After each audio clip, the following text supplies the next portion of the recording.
अरे क्या बकवास कर रहे हैं आप? मैं क्या पूछ रहा हूँ और आप क्या बता रहे हैं? अरे क्या पूछ रहा है? मैं अपनी कहानी पूछ रहा हूँ, मेरी कहानी। अरे तू है कौन? क्यों आया यहाँ? मेरी कहानी में आगे क्या होता है? छोड़ बाहर निकालो इसको।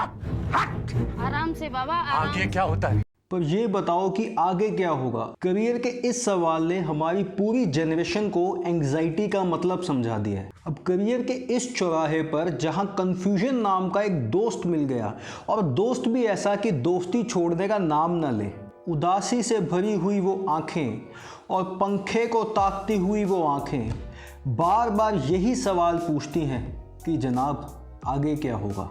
इसी डर को लेकर वही एस्पिरेंट्स जो दिन रात एक कर देते हैं यूपीएससी की तैयारी करने में, ताकि अब उनके घर पर फाइनेंशियल बर्डन कुछ कम होगा। लगता है कि अब दिल्ली दूर नहीं है, अब तो यूपीएससी क्लियर हो ही जाएगा।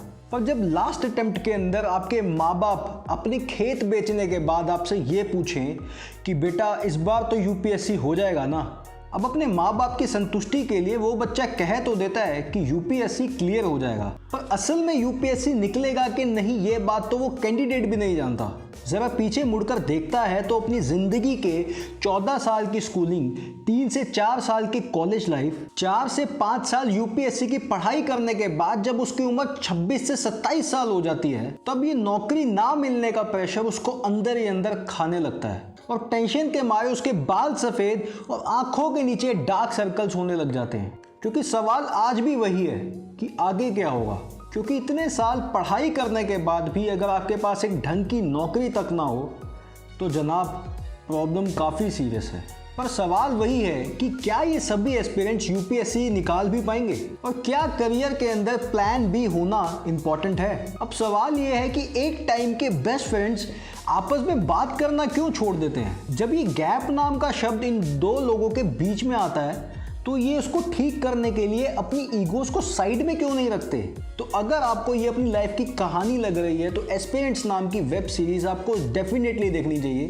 ये वेब सीरीज़ आपको यूट्यूब पर मिल जाएगी फ्री ऑफ कॉस्ट। अब इस वेब सीरीज़ के कैरेक्टर्स की एक्टिंग आपका दिल जीतने में कोई भी कसर नहीं छोड़ेगी।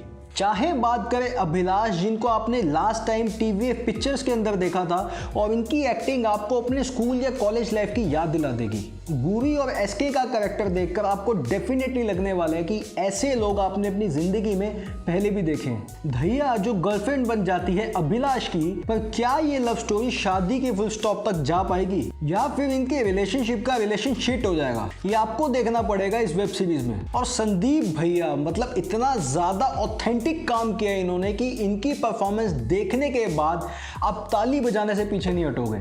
और उसके ऊपर से वो आखिरी एपिसोड का आखिरी सीन जहां संदीप भैया अभिलाष से सालों बाद मिलते हैं। अब उस सीन में एक बहुत ही प्यारा सा मैसेज है कि अक्सर हम कुछ अचीव करने की रेस में इतने ज़्यादा अंधे हो जाते हैं कि जो चीज़ें हमारे पास हैं हम उसको भी लात मार देते हैं, क्योंकि हमें वो एक चीज़ जो हमारे पास नहीं है वो चीज़ हमें अचीव करनी है। अब जितने भी यंग फिल्म मेकर्स हैं उनको ये web series as a learning process के लिए देखनी चाहिए, और मेरे हिसाब से ये वेब सीरीज़ इस साल की बेस्ट वेब सीरीज़ है। और आपको शायद ये लगे कि ये वेब सीरीज़ आपकी ज़िंदगी से थोड़ी बहुत मिलती जुलती है। तो मेरे पास वैसे ही सब था इस वीडियो में बताने के लिए। So till then thank you so much. Bharat माता की जय एंड वंदे मातरम।